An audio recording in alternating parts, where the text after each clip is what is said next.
How you doing, everyone? It's Mr. Fight Fan TV. We're here today with Mr. Coldwell. How you doing, sir? It's I'm very good, mate. uh, Finally, I'm all good. Thank you, man. It's an honor to finally get you on the channel, man. It's been a long time coming. Um, I've, Cheers, I've mate. I've watched your journey for a long time now. From when you was carrying David Hayes towels, as they say. No, no, it was t-shirt. It was t-shirts, weren't it?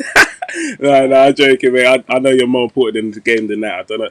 I think he was just a bit pissed off because he knew he was going to lose. That he started letting all that go in it. I think that's what it was. But Is yeah, what it is. I don't I blame know him. you're like do you think people? I think you're one of the best trainers in the game, man. I actually mean that. I'm not just I saying that. appreciate it. Not just saying I that appreciate it. because you're on the channel, but I actually do mean that. Obviously Tony Bellew's retired now. Um, you got I know you got Lerone Richards. Um, Jordan Gill I was about to say, and sorry, you got Jordan Gill, and Hopi Price as well. Herbie Price as well. So, you had Fowler as well, but obviously he's moved on amicably. No heat, bad blood on it, nothing. But No, no. was that like a mutual decision or? It's one of those things. I couldn't get the best out of him, so that's all that matters. So he has to move on to go on to somebody that can get the best out of him. All right, all right. Well, let's start with I want to get your thoughts on the weekend's boxing. Um, you've probably spoken enough about it. Luke Campbell versus Ryan Garcia. They labelled Ryan Garcia as like a YouTube boxer, or Instagram boxer, or what you want to call him. How did you find the performance? Do you know what? I enjoyed the fight. I thought it was a really, really good fight. It was a good quality fight. To be honest, Garcia is somebody that when he first kind of burst on the scene under Golden Boy, when he became part of their roster and getting the big push, I watched him and I'll be honest with you, I kind of thought, oh, it's just because of Instagram and because his personality and stuff. He didn't look particularly great, but the switch to the Renato camp with Canelo and guys there, I have seen a lot of improvement. And his last couple of fights have been, he's been stepping up, but there's still been naturally smaller guys in him. But he's looked devastating, looked very, very good, and you see the improvements. But then when the fight was made, I thought it'd be too early for him, and Luke could navigate the first few rounds and then school him basically. But then the week before the fight, I started watching a lot of the behind the scenes stuff. The 30 days, the 40 days, I think it is, documentaries. I looked at a lot of Garcia's footage and interviews and stuff like that before, and I saw, I learned a lot about him. Where obviously he's boxed since he was 7. He's had about 200 amateur fights, and he's had hardship as a kid. I thought he was going to be like a bit of a spoilt brat sort of thing. Yeah, yeah, Had everything his own way, and then I think I saw an interview where they was talking about as a kid, his dad lost his home and things like that. So they came through a lot of hard, tough times, and he's got the same nucleus of people around him, and I like that. mm, And I'll admit, I really like the kid. I like what I see about him, but he gets the media side and the social media side. He gets it, which yeah, isn't a bad thing. yeah, But he's put in the work as well, and it's not just that he's a YouTuber sort of thing. yeah. So yeah, couple that with the fact that I know he has been improving under Reynoso's, it made for an interesting fight. But I thought he performed really, really well because you can say what you want about him getting dropped. He got up and he didn't go into a shell. He got up and he carried on and he reset himself, made the adjustments, and he performed really well. And Luke Campbell's a very, very good fighter, a world class fighter. And to do that in your big step up, your main step up with all the pressure on you, and to find yourself on your arse, Mm. and to get up and perform like that, I think hats off to him. He did really, really well. Um, Obviously Luke Campbell dropped him in the second round. Mhm. I've seen a lot of comments and on YouTube and Instagram from the fans. People say Luke should have maybe stepped on the gas just a tad bit more, not empty the tank, but at least like he should have thrown a bit more punches. Would you agree if he was in the corner? What would you have been telling Luke after the round? After the I would have. I would have liked him to step on the gas a little bit more, but still be smart and still be alert to what's coming back, because I get what's in his mind is that if he's been hit by Garcia already in the fight and he's felt that power, he knows what that power's about. So he's kind of is worried about walking onto something and just, because Garcia is a good counter puncher. We've seen before how his counters are taking people out. So he'll have been a little bit wary of that.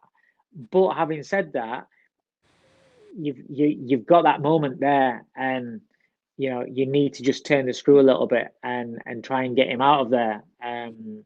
But it's easy. It's so easy to be, to say these things when we're sat on this side of the ropes and we're just watching. Oh, he should have done this. But if he'd have done that, if he'd have rushed in and then walked onto a shot, then people said, "Oh, he's hurt him once. He should have been patient and just done it again down the track." You know what I mean? So you can't. Whatever the situation ends up in, that's when people are great using the hindsight to modify. Oh, he should have done this, or he should have done that. And we're all guilty of it. We all do the same thing, but you have to make that call when you're in there, and that's something that he has to live with, because now he will think, if I'd have just gone for it, would I have got him out of there? There's always that thought. But then if he'd have gone for it and got knocked out, then he'd have thought, well, if I'd have just been smart, would have.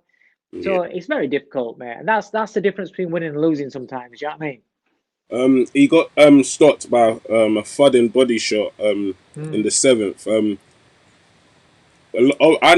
kind of don't know Luke, but from how I've seen him fight and stuff, he doesn't seem like a person who would quit if that makes sense. A lot of people are saying he quit and he could have got up. Yeah, I've seen a couple comments, but I personally thought, as soon as I saw that body shot go in, I was like, oof.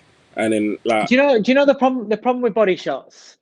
The problem with body shots is because you don't see the blood, because you don't see the eyes roll, the head spin, right? And you just see where it's just the air that just comes out of your lungs and you can't get the air back in.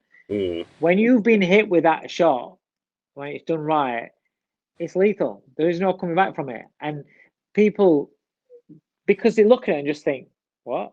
They just think, oh, well, he could have got up. No, mate. It stops you from getting the breath back in. You just, the pain and the feeling of it, you just can't do it. And again, I will say it, if you've never experienced that, you will never truly understand what a body shot does.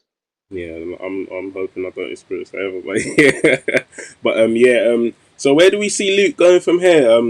Would you like to see him move up or stay at 135? Because he's a good boxer, and he's Olympic gold medalist, so he's not like a what can I say? He's skilled. He's got the skills to pay the bills, like they say, like, and he's come up short a couple times at the top level. But his opportunities have come against the elite fighters. Linares, Lomachenko, and Ryan Garcia is heading towards that sort of category. It's difficult, he if he wants to carry on, there's still big fights for him at 135. Big fight. Because what happens is he put in a great performance. He put in a great performance against Lomachenko, and he put in a good performance against Garcia. So he's proved that he can hang at that level. So a Haney or even a Gervonta Davis steps up, or so the elite fighters at that level will want to do a better job than what Garcia did. Will know that if they're looking around for a defense or a big fight, they look at his name and they know that his name carries some weight because he's proven at the top of the division. So he's a good opponent. If they're waiting on a super fight, Haney's waiting on Garcia or Haney's waiting on Gervonta Davis or Lopez or whatever. While they're waiting, you want to bring his education on, his development on. Who we're looking at in the rankings? It's a good fighter. Well, he's a really good fighter, but he's been beat at top level every time he stepped up. He's a good opponent. So that's where Luke fits in. Gets him another great payday, gets him another opportunity to gate crash the top of the division. And, just because we lose fights doesn't mean that, you should retire. You're not good. Why? George Groves, he won the world title after a few attempts. Frank Bruno won the world title after a few attempts. And if you don't win a world title, but you persistently hung with the best and had the big fights in the division, that's a great career, because you can win a title and not have any big fights and just, just hang on to the title sort of thing, picking and choosing safe defenses, which plenty of champions have done in the past. And when your career's done, are you going to be spoken about that? Oh, that guy, he fought the best, or you yourself, can you say, when you look back at your career, do you know what? I fought everybody, me. And that's Luke Campbell's gonna have. He's got a great career under his roster as it is right now. If you look at his record, he might not have had the success that he wanted, but he's proven that he can compete at that level. And you're talking about competing at the top, at the highest level. Not just world class, at the highest level. So there's plenty of life left for him if he chooses it, if he's hungry enough, if he wants to do it. Do you know what I mean? That's true. Well, Ryan Garcia, he's beat Luke Campbell. So there's four lightweights that keeps getting mentioned together, if I'm right to say. So it's Teofimo Lopez, Ryan Garcia, Devin Haney, and Gervonta Tank Davis. In your opinion, from what you've seen, who's the best lightweight out of them four? Can I just say, everybody's just forgetting, just because he's lost Yeah, a fight at a top level, everybody's forgetting Lomachenko. that is true. Yeah, It's like the guy doesn't exist, and what he did beforehand in so few fights doesn't really matter, because this is the problem with what I feel in boxing, is that you can achieve, and then you have a loss, and then everybody thinks you're shit. yeah. Oh, it wasn't that good. It wasn't that good. He was overhyped. He was this. He was that. No, you're boxing at top level. You got beat. Yeah. And don't forget, Lomachenko's been boxing out of his natural weight division. He's naturally a feather, super feather, and he's been beating guys at lightweight who are naturally bigger than him, stronger than him. But his ability has been, able to beat him all, and beat him in fashion, and beat him in style. But yet, all of a sudden now, everybody's forgotten about him. People are mentioning Ryan Garcia before Lomachenko. I'm like, what? Do you know what I mean? Do you know what I mean? How can you even if you're talking about the best in the division? And I'm a fan of Ryan Garcia now, right? But how can you mention Ryan Garcia, whose biggest win to date is against the guy that Lomachenko beat, but you don't mention Lomachenko? So you need to mention 5 people. All right, okay. I'm just going. I'm just. It's Fight Fan TV. I'm just answering the questions the fans wanna know. You know what I'm saying? But obviously, I still class Lomachenko as a great fighter. But for some reason, you should mention it. That's true, right? So, but what it is, because people are saying this 4 are gonna bring back the old times of the Leonards, the Rands, the Hearns. Okay, so would you not want to see Lomachenko fight Tank Davis? Oh mate, I've been gagging for that fight for years. Right? Would you not want to see Lomachenko fight a rematch against Lopez? Oh mate, 110%. Would you not fancy seeing Lomachenko fight Garcia or Haney? Oh mate, 100. Right, so you would want to see Lomachenko in that mix. Yeah, so that's what I'm saying. All right, we got to make it top 5. It's 5 of them. So we got top 5. Lomachenko, Devin Haney, Teofimo Lopez, Ryan Garcia, and Gervonta Tank Davis. So right now, as we say, because he beat the man, I would have to say Lopez is number 1. Okay. You have to, because he beat the man, right? So Lopez number 1 for me. Lomachenko number 2, because you can't discredit what he's done in his career. Yeah. Then out of the next 3, I ain't got a clue. Yeah. It's difficult because Gervonta Davis is really a super featherweight, but he's had 1 fight at lightweight, but he's not really done anything big at lightweight yet. Haney, although he's WBC champion, I think he's a great prospect. Although a couple of people, pick me up on, oh, you can't say the prospect. Well, I will do, because he hasn't got that. He hasn't got a win yet on his record that takes you out of a prospect win, so prospect category. He got his world title via email. Yeah. So for me, for me, on his record, does he have a win on his record that is better than Garcia's against Luke Campbell?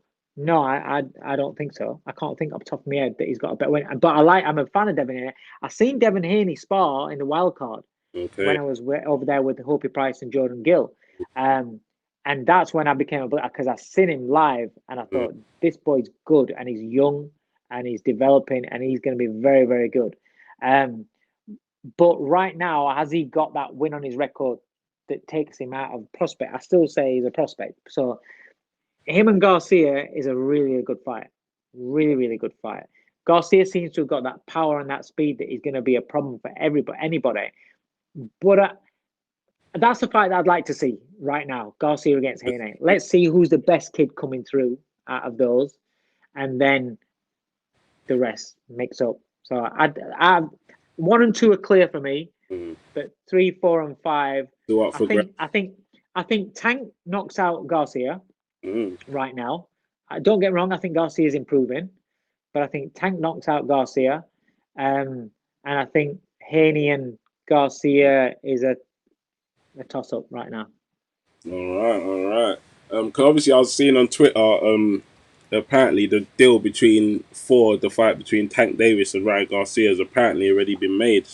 So, like, I listen. I don't believe everything I see until I see it coming from a promoter that's signed and they've got a date. So things like that happen all the time where the fighters might agree to it, but then once it goes to the promoters and they're thrashing out all the conditions and things like that, and so many things, and they just don't end up happening yet. So, and when they announce a fight, then I'll get excited and it'll be great. Obviously, this week as well, the British Border Control now announced that there won't be no boxing in the month of January. How do you feel about that? It's because like other elite sports seem to be continuing, but they're like shutting us down. We're not getting no help with funding. It's like so they're two separate entities. So the shutting down side of things, I'm absolutely gutted. I'm devastated because we've trained through Christmas, trained through New Year's. Like Jordan Gill's not being with his family for New Year's Eve, being up here because we trained New Year's Day. Because we were training for a date in January, and it's all been for nothing. Dieting, everything like that. They've gone through. Not just Jordan, but fighters all around the country supposed to be boxing on these January dates. But from my point of view, it's been a big kick in the teeth for my guys. But ultimately, if the doctors are saying that they can't turn up at the boxing shows, what are you going to do? You're fucked. We need doctors, we need anaesthetists and paramedics to be at the shows for the shows to operate. Not just one, but multiple. So if they've got such a shortage on and they can't spare them or out of their own time, because obviously boxing's at night. I don't know what time some of these doctors knock off from the surgeries, and what they're doing right now. But if they can't make it, we can't operate, and that is devastating for us as a sport. When you're talking about the funding, that's a different matter. That is just pure bollocks, because the government are handing out money to things like greyhound racing, to horse riding, to stuff like that. Boxing not only changes lives, but if the government don't care about that, because none of these guys that are in Parliament walk into boxing gyms and do a session every night after work. Normal people after work will go into a boxing gym and for the mind, for the physicalities, and go and do an hour in the gym, right? But the people in Parliament that make these decisions don't care about boxing. But they talk about finances and they talk about money. Well, the money that every single boxing gym has saved this government and previous governments over the years is phenomenal, because if you look up how much it costs to keep one person in jail, it's unbelievable, right? Per day, right? Well, the amount of people that would have been in jail scattered around this country, chose to go into a boxing gym, you're saving the government money, you're helping their budget. The amount of effect of people that have had, it's cost because of counselling, because of things like mental health issues after they've been a victim of crime and things like that. is the saving money by these people that would have gone down that path, that have gone into a boxing gym, people that have come out of jail for being a criminal, instead of reoffending, have ended up in a boxing gym and turned a page. Mhm. And again, it's saving the government money. If the government don't care about the people and what it does for their mental, their physical health, and their well-being, right, and what they enjoy to do, then, and if they're just bothered about the money, then surely boxing saves a hell of a lot of money for the government in their budgets and what they're spending than what horse racing does or greyhound racing does and things like that. And that's what you got to look at.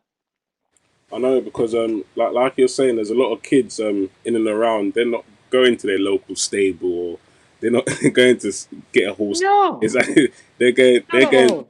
they want to go to their local gym to see how they can Listen, channel. but boxing as well, it's a great leveler, because if I want my son to be a tennis player, it's going to cost me a fortune for him to play tennis. Hmm. If I want him to, he likes to watch Formula One. If I want him to get into Formula One, do you know how much that costs? Yeah, Right? yeah, So the majority of other sports cost a lot of money to get in, and then to stay in, and then to progress. mm, Boxing done. Boxing might cost some kids are allowed to train for nothing. Other gyms, it's a fiver a week. mm, Everybody can afford to send the kid to a boxing gym. So when the government are talking about obesity crises that's putting a strain on NHS, hmm, they're talking about the budgets and the money and their income that they haven't got. Again, boxing is a great, it's a great ambassador for saving this government a lot of money. yeah. I second that, man, and I just hope something can be done about this. Maybe the guys at the I top of hope so. I really, hope so, because there's so many gyms that are getting closed. They're not going to survive. There's so many kids that we're going to lose lose for the sport because of these lockdowns, because the gyms aren't open. Kids are just going to disappear, fall into bad habits. mm, Or kids that have just got out of them are yeah, going to go back into them. yeah, I coach grassroots football, and I've seen the struggles that parents are having mm, after the first lockdown to get to re-engage the kids in not just sit on their Xboxes and getting to be active again. yeah, It needs looking after it. Grassroots boxing needs looking after, and not just grassroots, professional boxing, small old boxing.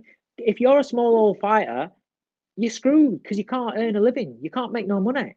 But we don't get furloughed. yeah. That's true. Yeah, Nobody's helping boxing out at all whatsoever. yeah. And it's good because we need like more light shed on this because it's like a lot of people. I don't know what's going on at the top, but obviously I know guys like Anthony Joshua voice their opinions and stuff. But Yeah, this it can't be a thing where people talk about it one day and it's forgotten and about. it's done. We need to keep the hammer in it and just keep on Yeah, talking about this and letting it be known because I do talk to a lot of kids around and they're gutted their local gyms have been closed and now they're yeah, just itching and they're itching to do something which yeah, they shouldn't be doing, what I'm saying, because they'll usually just after school or after college straight into the gym or yeah, but now it's just a process where there's nothing to do and kids are getting themselves into things which they yeah, shouldn't be doing yeah. and it's just out of not being able to do what they love. And until the government see that, I hope we're going to be in a place of just But moving. this is our problem, is that the people that are making these decisions aren't they don't live in the real world. Yeah, And when I say real world, I mean where normal people, majority of people live in. There's a little percent that don't come across the problems that normal yeah, people do. yeah. But everybody else does. And they don't see that side of things, so they don't really care about them side of things. What what other boxing matches happened over the? I wanted to ask you about. Yeah, Craig Richards. He won a light heavyweight title over the Christmas period. Did you catch that fight? Yeah, I did. Yeah, it was a good fight. It was a good fight, and it was a good performance from Craig. I like Craig Richards. I think he's a cool kid. He's a nice kid. Sometimes he can be a little bit hot and cold. Mm. But he was hot the other night, and he performed really really well. Shakan Pitters is a very good fighter as well. It's got to be winner and loser, and it was a really good night, a really good fight. Also, Callum Smith. Obviously lost to Canelo, which there's no shame in losing to Canelo on points. Um, did that Canelo punch his bicep off? Did he? Flipping hell. It's torn his bicep. So the pain that he must have been in during the fight, and to still keep competing, just to keep his hand in that position, and then to try and throw the jab off it, must have been excruciating pain. That was a good tactic by Canelo, because I read something about he done that on purpose to take away the counter. Yeah, I saw that. Yeah, but a lot of old school fighters used to do things like that. Let's talk about your boys before we go. So, what the future lies for them. Lerone Richards. When can we next see him out? Obviously, definitely not in January, I'm guessing. This is the problem when people say, "No, when you guys out." I don't know. I would imagine probably with Lerone, because he had a little break after his fight, went and spent some time with his family. So I'm happy for him to be back out in March, early March, hopefully. Hopefully get hold of that European title fight. Jordan Gill is ready to go right now. If Eddie said there was a date abroad, in January, we're good to go. We're ready. He's been training through Christmas, through New Year. He's ready for a 12-rounder. So I'm looking forward to a big fight. So just waiting on the date off Eddie to confirm. Hopey Price, fingers crossed, February he'll be out. So fingers crossed. The guys are training. They're living it, and Eddie keeps talking about fighters should stay ready. My boys have been ready for a long time, and they'll just continue to be ready. Right. I was you still keeping in contact with Belia, the bomber? Yeah. Spoke to him 2 days ago. So Yeah. Is he become a PT now? What's he doing? I see a lot of his He's just living life. He's just living life. Nah, he's enjoyed it. I remember the first time. I remember the first time I met you. It was I don't know if you remember this. You probably wouldn't. It was Takam versus. It's gonna sound weird as well. Takam versus Anthony Joshua on top of the NCP car park. I don't know if you remember some black geezer there, and you was this. I was like, David. You looked at me and you went into your Mercedes, and you went around the corner. And I was like, David, I wanted a picture, and you were like, but if it was me, I probably would have. I don't know. I probably would have jumped in my car. Do you remember parking a car in the MCP car park in the fight of in Cardiff? No, I can't remember what happened last week. Never mind what happened a few years ago, man. But you was in a rush anyway. But David, man. Yeah, because that what I'll have been doing is I've been driving from Cardiff back home. Oh wow. That's a 4.5 hour drive, mate. Trying to beat traffic. You look like a guy on a mission anyway. So yeah. But Dave, I appreciate you for having us, man. Hopefully this is the first of many interviews, and I hope we'd love it to get you back on the channel whenever. No problem, mate. You're really what's the word? You're really accessible, man. Not a lot of people are like that, and I really like. I try to be. You're like a man of the people. I really like that. You're not snobbish or anything like that, and listen, we're all the same. We all, when we get up in the morning, we all do the same sort of things. So don't worry about that. Yeah. All right, thank you very much, David. I'll catch you another time. Thank you, sir, man. Cheers, mate. See you later. Bye. See you later. Cheers. See you later.